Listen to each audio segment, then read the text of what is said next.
holding leaders accountable is not an act of rebellion. It is an act of love for our shared communities. It is a reminder that the leaders we elect are not entitled to unchecked power, which is precisely why I, Cherry Makena, am delighted to be interviewing the Student Council President of Strathmore University, Ted Iha. Welcome. Thank you, Cherry. That's a warm introduction. Thank you so much for having me on this show. Thank you so much for having this interview. I'd like to be accountable to the viewers, answer as many questions as you guys have sent, and I'm open to as many interactions as I possibly can get. You all know my phone number, you all have my emails. You can reach me through the Student Council email or my personal phone number, which Cherry will give on the chat at the end of this interview. Okay, so thank you for introducing yourself.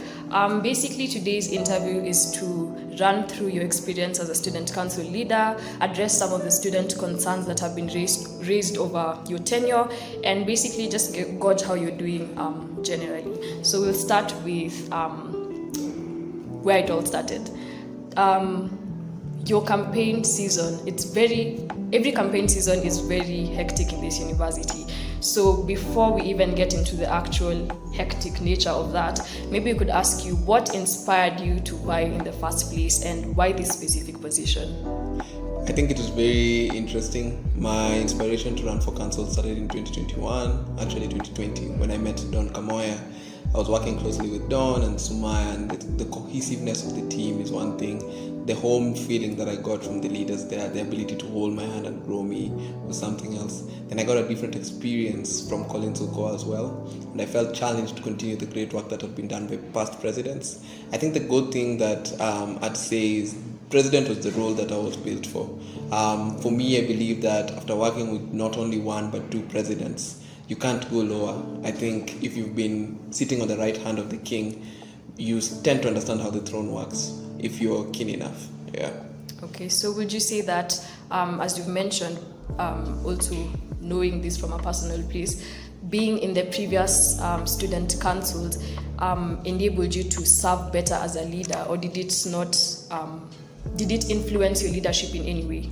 Yeah, of course. Don was a friendly person who would easily interact with as many people as possible. I think I get the social aspect of my leadership from him. However, Collins was a stern, more, self-kept person who was all about systems and structures. Not to say that Don never followed systems and structures, but Collins was a person who respected systems and structures and would always ensure that systems in place are working for students. And that's something that I really, really loved, because it was a combination of two, that I can have a friendly face but a serious demeanor when the time for work comes. Okay. So going back to the campaign season, which, as I mentioned, was very hectic, what do you think is the most challenging part of that season, and what would you advise any future aspirants for this particular seat? I think one thing when it comes to all campaigns and all aspects of leadership is that you'll always get naysayers. People will always tell you how to do your job. People will always tell you how to write your story. But I feel like your penmanship is solely dependent on how good you feel. So if you feel confident enough, run for the post. Let no one tell you what to do and what not to do. Run for office. Take a shot. You never know. Everything is a chance until we take it. An opportunity presents itself, but those who are ready for it are able to maximize fully the benefits of that opportunity. So should you want to run for president, please go ahead, run. Actually, I'm open to mentoring anyone who currently wants to run for elective position. I'm open to answering as many questions about it for the period before campaign begins and the approvals are given. I will be open. We'll have a Zoom session, we'll have an online session or a physical session, dependent on the times, the political stability at the time. We will then get an opportunity for you guys to tell me the concerns that you've had, the experience. I'll be able to share the experience I've had with my council members and how it's been working in the council, so that you guys can get a clear picture. It's also meant to give you guys like a real life perspective of what life is like at the day-to-day happenings of the student council, so that you can understand what you're signing up for. Okay. You've also mentioned something to do with naysayers, and I just wanted to ask at this point, how have you dealt with handling criticism in your position? And how do you distinguish that with students who have actual valid concerns? I think the truth of the matter is I don't take anything for granted. whether it's an opinion based on bias, whether it's valid critiques of my work. I think I give everyone a listening ear, and I'm able to listen out to everyone's concern and improve. Because at the end of the day, people tend to have opinions. Some are serious more than others. I don't think there's an invalid opinion. I think for me, it's not a bad thing. I actually encourage people to speak up and tell me where I'm going wrong, because that's the only way I'll improve. Iron sharpens iron and steel sharpens steel. So the only people who are on the ground to tell me how I'm working is the students. And I feel like if students are able to tell me, I'm able to take concern and take things very seriously and be able to work on it. I've had experiences with a number of naysayers. You guys have been able to follow a lot of problems that have happened. But at the end of the day, what happens is you get to sit down with these individuals, you answer the questions they have, and all of a sudden they're able to understand the perspective that you're in, the position that you're in, and they're also able to see that you are working for them. I think at this point, people need to also just ask what exactly has been going on, and anyone who's been coming, anyone who's been having an issue, we've been able to deal with it. And you'll notice that all the dramas that have been happening during the tenure, at the end of the day, they always quiet down. I never stomp on anyone. I never forcefully force anyone to keep quiet. Those who still have problems always echo the same sentiments. But at the end of the day, I'm always happy to receive criticism, because I always need to know where to improve, and I'm always happy to receive information on, how to go about it. So for me, I have no problem with naysayers. They are equally as important to me as the people who help me run the country at the institution here. Okay, so that's good. You say that most of the concerns that are presented, if not all, are addressed by the Student Council and by you. But I think that's a very contentious point, which we'll get into later on, which leads us now into the next part. During the campaign, you're one of the candidates that had a very lengthy manifesto. So firstly, do you think you fulfilled your manifesto? And let's just start there. Do you think you fulfilled your manifesto? Yes, to the greatest extent. I think there's only one thing pending, which is the faculty representative system, which is a system that's meant to have faculty representatives. We drew up the concept that we presented to the Office of the Dean. All we are waiting for is a discussion to understand how it's going to work how to work around it, and how best to do it. At the moment, we've had people that we've tried to use to mobilize people within their faculties, regardless of the position. We've had class reps that have been extremely influential, class reps that have been able to work tirelessly with us. I'd like to mention special recognition to Brian Yaga, who has been an amazing person. So despite the fact that he's a class rep only for the School of Computing, and he's only in second year, I think he's been extremely instrumental in helping us gather data and ensuring that students of his faculty have their issues addressed. Another one would be Gabriel Sewe, who was able to sit down with the administration of the faculty. So it's not that I don't have people in mind, it's just that I've not done it through the formal system. We did a test run, we did a pilot test to see how it would work, and I feel like these individuals have been able to mobilize class reps within their faculties. We've been able to run a successive campaign on various projects with them, and we've seen the increase in participation generally among students in activities. Okay, just still on that same point, why would you think that this particular manifesto regarding the faculty system hasn't been achieved yet? Because it looks like it's not something that should take as long as it has, over 1 year, and I'm sure these are questions that other citizens are asking. Mm-hmm. What's so complicated, or what's the hiccup in the whole process? I think the thing that normally happens is you need to learn how the system works. So one thing I discovered is that each faculty operates like a department within itself. So before I could even push the agenda to the faculties directly or to the Dean of Students, I had to understand how each faculty works.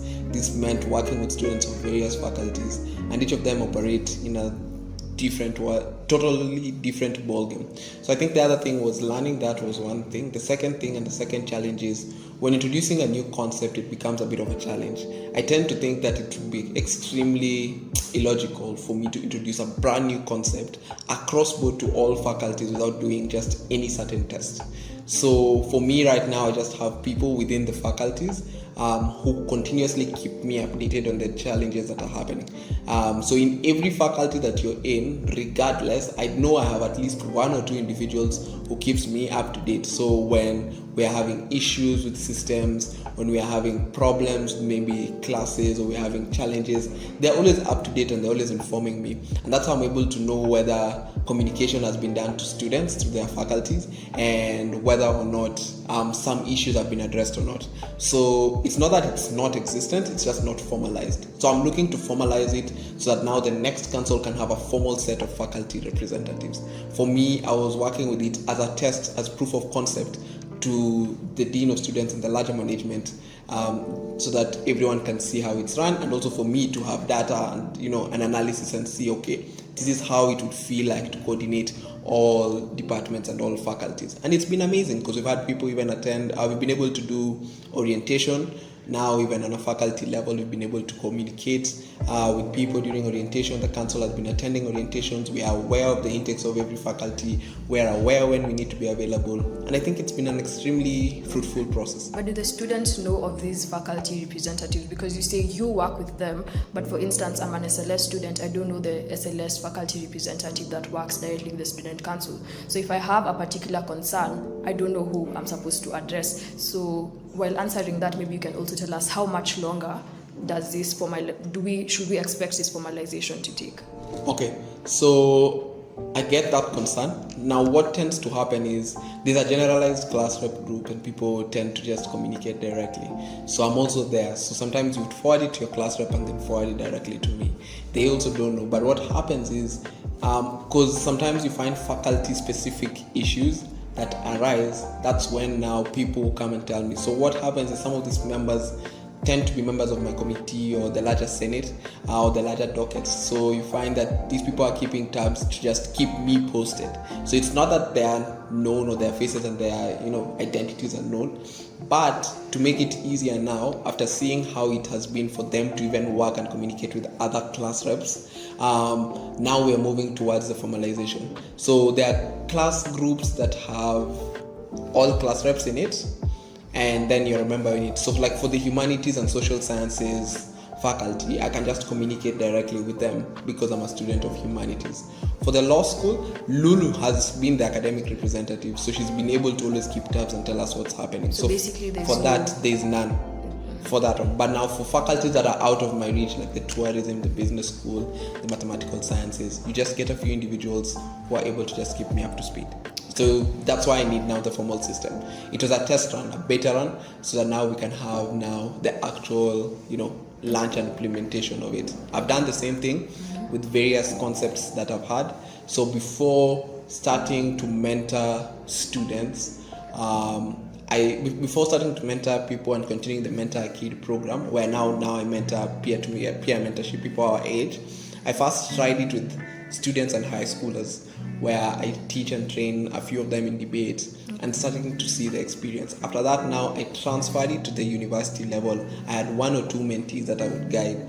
Then now expanded that to a larger group of 60 people who are from the slums of Githagoro through Itanya Youth Network. And then I even brought them here, and now we started doing peer-to-peer mentorship. Okay. So it's in progress. Okay, so you're less than 2 months away.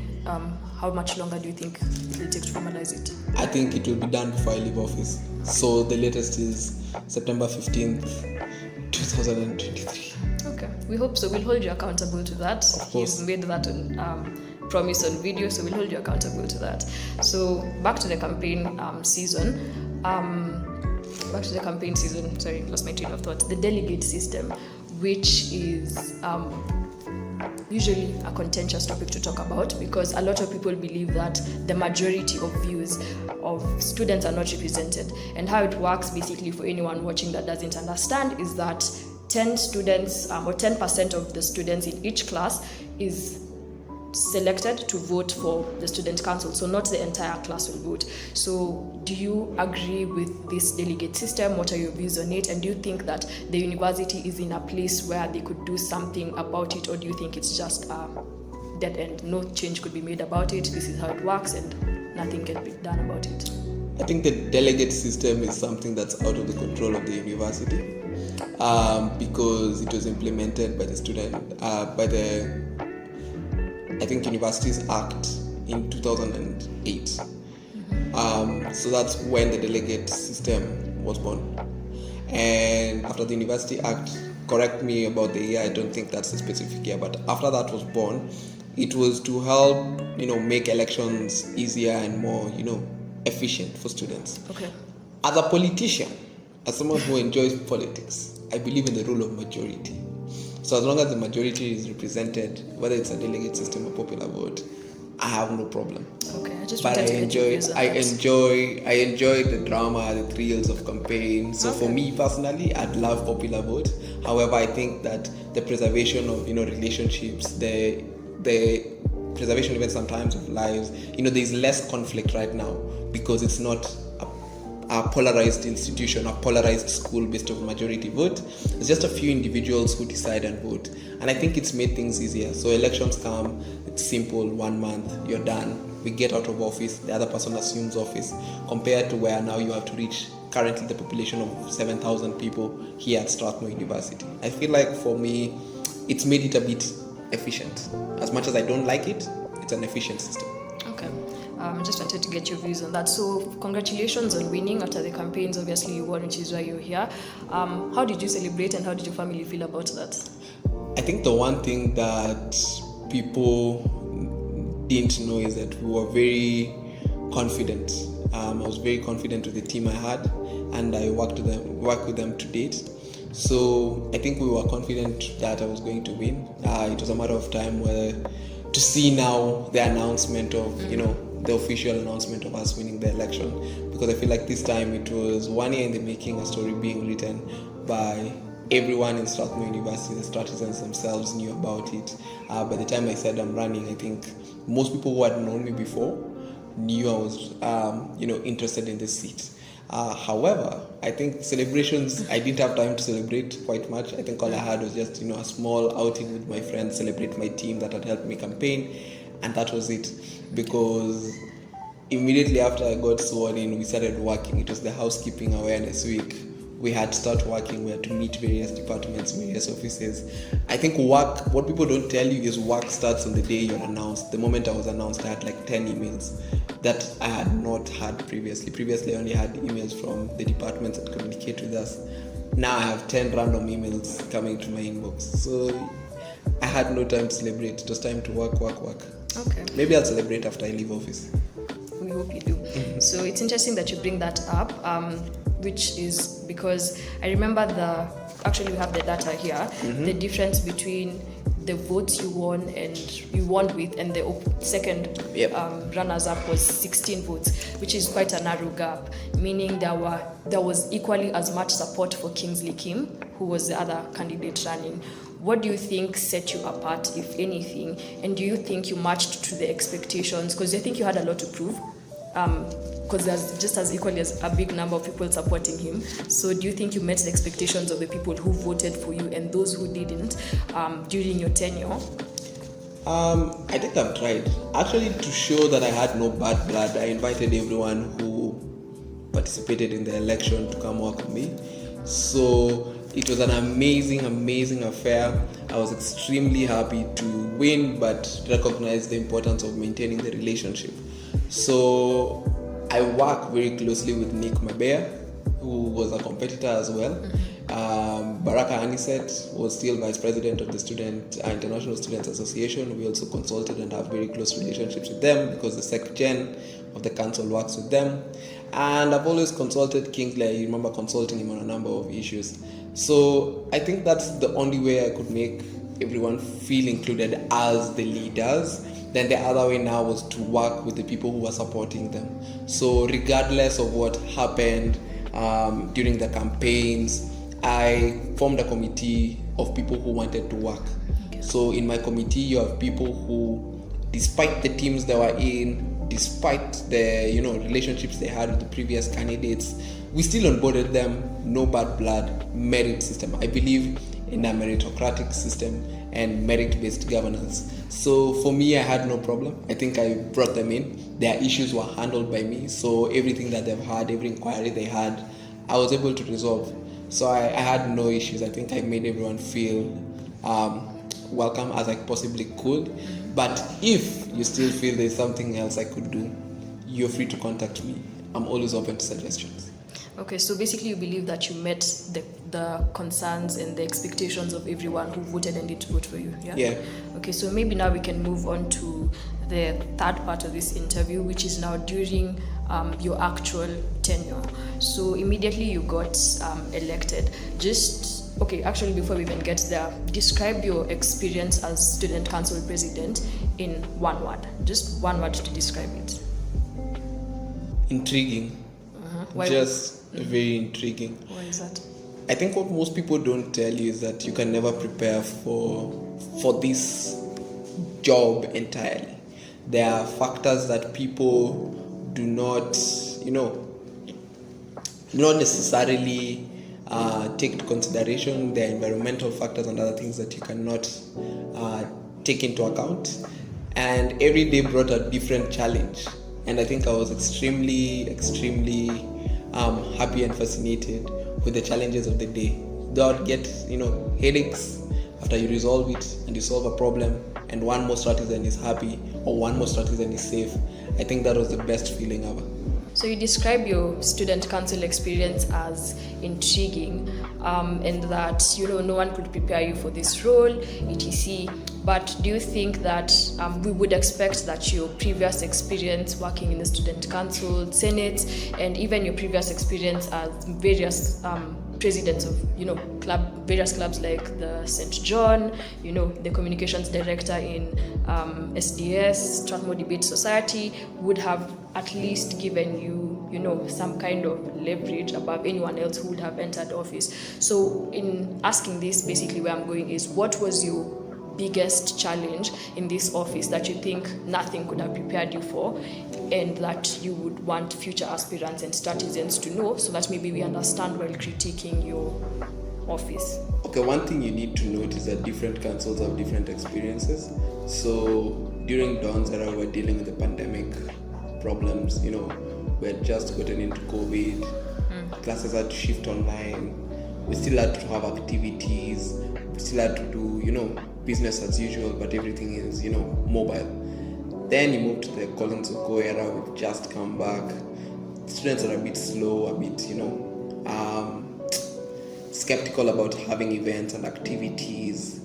Then now you move to my era, where we're dealing with the post-pandemic era, where people now are moving to positions where, we have challenges, financial challenges. We have things such as security becoming a problem, mental health challenges and those things. Like students now had problems that would affect now the welfare and their well-being. So I feel like that's what I'm saying. Each moving council has its own challenges. I don't know, maybe this next council will have, good problems of too many students without enough venue, hopefully. I pray for them as well. So I think that's where now you need to look at it from that perspective. Some of the problems I had to deal with were problems that were external. You'll notice that when I got into office, that was the same time we were having problems like muggings. We were having issues of people being knocked down. But the muggings was there during Oko's council. But in my time, they were rampant. And I think you'll also agree, because every single day I'd get WhatsApp messages, I'd get texts, I'd get Instagram taggings, I'd get TikToks, I'd get, very many questions. What are you doing? What are you up to? Class representatives. I think the first thing I did when I got into council was meet class reps and just talk to some of them and let them know of the problems that we had. There was the issue about building a footbridge and having a zebra cross and having a pedestrian crossing outside the gate to G Mall and all those things. So that was priority one for me. Priority one was solve the problems that affect the environment of students and could affect their welfare to the greatest extent. Then now the next issue is start tackling now the manifesto bits that you had. So that was January to around now July. Then after that, now look at where else can we have improvement. What other opportunities can you offer students? And that's what now ended up becoming my entire time here, and I could summarize it in those three phases. So I think for me now, looking back at it, I've done my best, because these are not necessarily promises I made to students, but I still accomplished them. And I think that's the greatest part about it. they're not manifesto problems, they're just issues that arose. And we got that. Another problem I think you guys also had was issues with laptops, issues, so there were continuous problems that were there, that we continuously solve. So yeah. So do you feel like the administration supported you as a student leader, or supports even the entire student council? I think for me, I'd say yes. Okay. They support you to the greatest extent, and I think it's the same principle I tell people. When you go to borrow money from a bank, all you need to do is prove the value.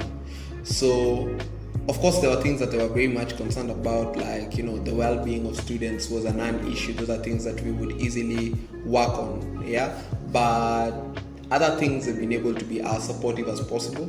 And you probably may not know this, but with time they've become more accepting. They've been able to make changes. They've been able to listen to our opinions. We are living in a world when we're becoming more culturally sensitive as well, more inclusive. We have events that are now culture centered, and people now are more considerate of other people. We'll get more into that question, but just while we're still at it, a lot of people don't think the student council office, or even being a student council, has a lot of incentives. For instance, you'll get elected, but in another university, for instance USIU, you'll get paid, you'll get other additional benefits.